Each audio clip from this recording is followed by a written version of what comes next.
नमस्कार, मैं मोनिका कटियार आप सभी का बहुत बहुत स्वागत करती हूँ अपने YouTube channel KTR study classes में। तो देखो कि हम आपको एलसीएम और एचसीएफ के बारे में बताएंगे, क्योंकि मैथ में बहुत ही इंपॉर्टेंट टॉपिक है एलसीएम और एचसीएफ। इसके क्वेश्चन बहुत ही कंपटीशन एग्जाम में भी बहुत ज़्यादा आते हैं, और जो हम 6, 7, 8 से भी पढ़ते हैं इसको तो ये क्लास देखना बहुत ही ज़रूरी है ना। तो देखो इसमें हम देखेंगे कि एलसीएम क्या होता है। बहुत से लोगों को तो मैथ से इतना डर लगता है कि अरे ये तो बहुत कठिन है, ये है वो है, ऐसे मतलब डरते हैं। तो मैथ बिल्कुल ही कठिन सब्जेक्ट नहीं होता है, मैथ बहुत ही इंटरेस्टिंग सब्जेक्ट है। अगर हम इसको ध्यान से मन से पढ़ेंगे तो ये बहुत ही इंटरेस्टिंग सब्जेक्ट है। और इसको देखो हम लोग यहाँ से जानेंगे एलसीएम और एचसीएफ बहुत ही इंटरेस्टिंग तरीके से। तो देखो एलसीएम क्या होता है। एलसीएम को हम इंग्लिश में कहते हैं लोवेस्ट कॉमन मल्टीपल, है ना। क्या कहते हैं? लोवेस्ट कॉमन मल्टीपल, है ना। लोवेस्ट कॉमन मल्टीपल यानी इसको कहते हैं लघुत्तम समापवर्त। लघुत्तम समापवर्त, है ना। इसको शॉर्ट में कह देते हैं लासा, है ना। और इसकी डेफिनेशन क्या होती है, इसको हम कैसे पहचानेंगे? तो इसकी डेफिनेशन होती है कि वह छोटी से छोटी संख्या, वह छोटी से छोटी संख्या, वह छोटी से छोटी संख्या जो सभी संख्याओं से कट जाए, यानी वह छोटी से छोटी संख्या जो सभी संख्याओं से कट जाए, सभी संख्याओं से कट जाए, यानी वह छोटी से छोटी संख्या जो सभी संख्याओं से कट जाए तो वो क्या कहलाती है? वो हमारा लघुत्तम समापवर्त या एलसीएम कहलाती है। तो लघुत्तम समापवर्त हम देखो देखेंगे, जैसे कभी आ जाए कि वह छोटी से छोटी संख्या बताइए जो इतने इतने को विभाजित करते हो। जब छोटी से छोटी संख्या दी हो तो हमें क्या निकालना होता है? लघुत्तम समापवर्त यानी लासा निकालना होता है ना। और एचसीएफ क्या होता है? एचसीएफ को इसको कहते हैं, इसका फुल फॉर्म होता है highest common factor. Highest common factor. देखो इसमें क्या होता है? लोवेस्ट कॉमन मल्टीपल होता है कि ये गुणज होता है, और ये होता है कॉमन फैक्टर, है ना। ये common factor, highest common factor यानी महत्तम समापवर्त, महत्तम समापवर्त, है ना। एचसीएफ क्या होता है? महत्तम समापवर्त। इसकी डेफिनेशन क्या होती है? इसकी डेफिनेशन होती है कि वह बड़ी से बड़ी संख्या जो सभी संख्याओं को काट दे। क्या होता है? नोट करेंगे यहाँ पे कि वह बड़ी से बड़ी संख्या, वह बड़ी से बड़ी संख्या जो सभी संख्याओं को काट दे, जो सभी संख्याओं को काट दे तो वो हमारा क्या कहलाती है? वो हमारा महत्तम समापवर्त या एचसीएफ कहलाती है। जो सभी संख्याओं को काट दे वो हमारा क्या कहलाती है? महत्तम समापवर्त कहलाती है।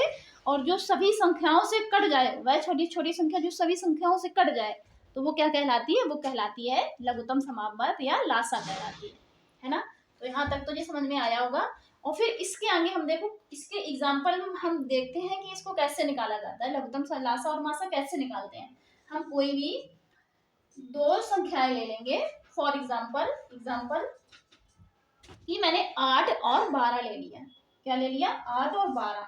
और हम इसके फैक्टर करके इसका एलसीएम और एचसीएफ निकालेंगे। तो एलसीएम और एचसीएफ के लिए हम इसके फैक्टर करते हैं। तो इसको देखो, पहले हम सबसे छोटी संख्या से काटते हैं, है ना। और हम ऐसी संख्या से काटते हैं जिस संख्या का कम से कम दो संख्याओं में डिवाइड जाना चाहिए, यानी दो संख्याएं उससे विभाजित होनी चाहिए। तो देखो 2 का हम इसमें करेंगे, 2 से 2 चौका 8 और 2 छम 12 हो गया। फिर 2 से करेंगे, 2 दूनी 4 और 2 तीन 6। अब देखो, अब इसके बाद 2 का जाएगा, दोनों में नहीं जाएगा। 3 का जाएगा, 3 का भी दोनों में नहीं जाएगा। तो अब इसको हम ऐसे ही छोड़ देंगे, ये हमारा रेशियो में आ गया। ठीक है, हम इसको यहाँ पे इतने मतलब इतना छोटा काटते चले जाते हैं कि ये रेशियो में आ जाए लास्ट में। अब देखो रेशियो में आ गई, इसका रेशियो क्या हो गया, अनुपात क्या हो गया, अनुपात 2:3 हो गया, है ना। इसको रेशियो 2:3 या अनुपात 2:3 हो गया। अब इसका देखो HCF क्या हो जाएगा, पहले एलसीएम निकाल लेते हैं। एलसीएम क्या हो जाएगा कि रेशियो का मल्टीप्लाई और ये फैक्टर का मल्टीप्लाई। तो देखो यहाँ पे 2 मल्टीप्लाई 2 मल्टीप्लाई 2 मल्टीप्लाई 3, 2 2 2 3, है ना, 2 2 2 3। अब इसका मल्टीप्लाई करके लिख लेंगे, वो आ जाएगा हमारा एलसीएम। तो ये क्या हो गया, 3 दूनी 6, 6 दूनी 12, 12 दूनी 24, क्या हो गया 24, यानी 24 ये हमारा एलसीएम आ गया। अब इसका HCF, तो HCF में क्या होता है कि वह बड़ी से बड़ी संख्या जो सभी संख्याओं को काट दे। तो सभी संख्याओं को इसमें कौन कौन काट रहा है, 2, फिर से 2, बस 2 ही 2 तो काट रहा है 2 बार सभी संख्याओं को। तो इसका HCF हो जाएगा 2 मल्टीप्लाई 2, यानी 2 दूनी 4। इसका HCF क्या हो गया, 4 हो गया, है ना, 2 और 2। फिर इसके अलावा ये तो काटेगा नहीं 2, मतलब 2 से काटेंगे तो दोनों संख्या नहीं कटेंगी, कि वह सभी संख्याओं को काट देगा। तो इसीलिए इसका HCF क्या हो गया, 4 हो गया। अब देखो, अब हमें यहाँ तक तो समझ में आ गया होगा। अब इसके आगे देखो, देखते हैं हम लोग। जैसे ये रेशियो दिया है ना, ये दिया है रेशियो, और ये हो गया HCF और ये हो गया एलसीएम। अब इसको देखो आगे देखते हैं, यहाँ तक मुझे तो लगता है कि आप लोगों को यहाँ तक समझ में आया होगा। अब इसके आगे देखते हैं, इसको रेस करते हैं।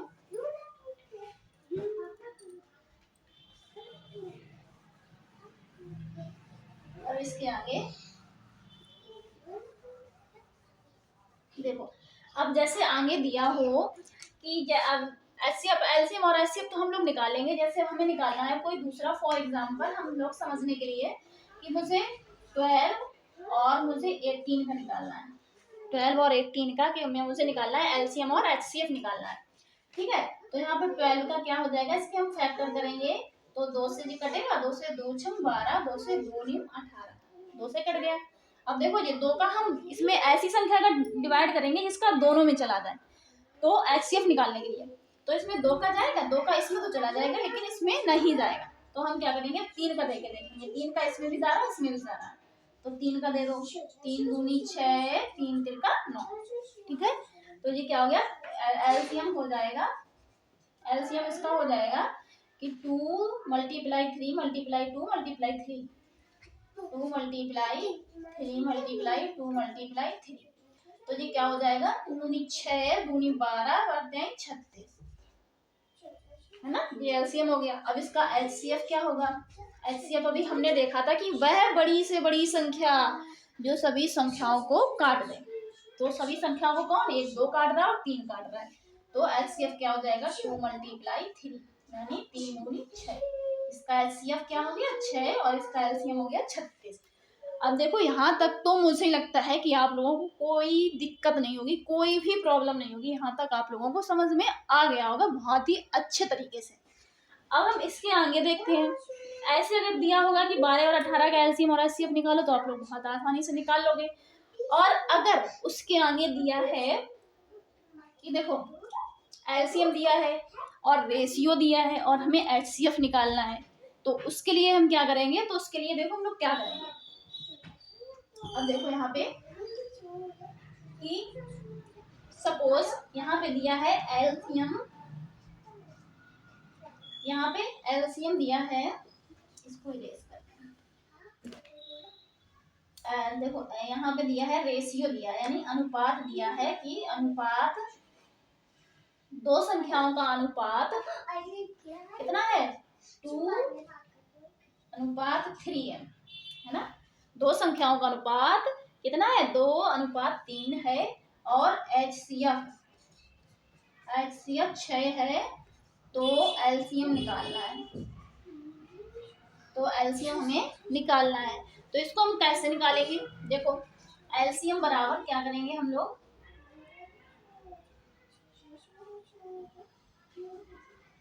कि रेशियो यानी अनुपात का गुणा, अनुपात का गुणा और फिर से मल्टीप्लाई HCF, क्या करेंगे HCF, अनुपात का गुणा यानी इसका हम लोग गुणा करेंगे, यानी हो जाएगा 2 × 3 मल्टीप्लाई फिर लगाए HCF कितना दिया है 6, तो यहाँ पे हो जाएगा 6 दिया 18 और 18 दूनी 36। देखो एलसीएम यहाँ पे कितना आया 36 आया और यहाँ पे भी एलसीएम 36 था 36। इसको मैंने ऐसे निकाला था फैक्टर करके 12 और 18 का, और तब ये 36 आया था। और अगर दिया है कि अनुपात में 2:3 है और HCF 6 है तो एलसीएम निकालिए। तो एलसीएम निकालने के लिए अनुपात का गुणा और HCF का, अनुपात और HCF का मल्टीप्लाई कर देंगे तो हमारा एलसीएम आ जाएगा। और अगर HCF निकालना हो, अब यहाँ पे मुझे दिया है अनुपात दिया है और HCF अब यहाँ पे नहीं दिया है, HCF यहाँ पे निकालना है और एलसीएम दिया है 36, एलसीएम दिया है 36 और HCF हमें निकालना है। तो इसके लिए हम क्या करेंगे, इसके लिए हम करेंगे एलसीएम अपॉन में अनुपात का मल्टीप्लाई, अनुपात का गुणा, ठीक है। अब एलसीएम यहाँ पे कितना है, एलसीएम कितना दिया है 36 दिया है, 36 अपॉन अनुपात का मल्टीप्लाई 2 × 3 है ना, तो ये हो जाएगा 36/3 दूनी 6। अब 6 से काट देंगे, 6 छक्का 36। देखो HCF हमारा कितना आ गया 6 आ गया, HCF कितना आ गया 6 आ गया। तो ऐसे हमने देखो फैक्टर के तरीके से किया था तब भी इसका HCF 6 आया था। और अगर दिया हो कि दो संख्याओं का अनुपात 2:3 है और एलसीएम 36 है तो उसका HCF बताइए। ऐसे क्वेश्चन बहुत ही पूछे जाते हैं और बहुत ही इजी होते हैं। हम लोगों को देखने में थोड़ा डर लगता है कि इसको मैं कैसे निकालूंगी ये वो, लेकिन इसमें डरने का कुछ नहीं है। बस इसको हम लोग निकालेंगे कि एलसीएम अपॉन में अनुपात का मल्टीप्लाई और इसको सॉल्व कर देंगे तो इसका आंसर आ जाएगा 6, है ना। तो मैं उम्मीद करती हूँ कि आप लोगों को यहाँ तक बहुत ही अच्छे तरीके से समझ में आ गया होगा। अगर आपको समझ में आया है तो इस वीडियो को लाइक और शेयर करना ना भूलें।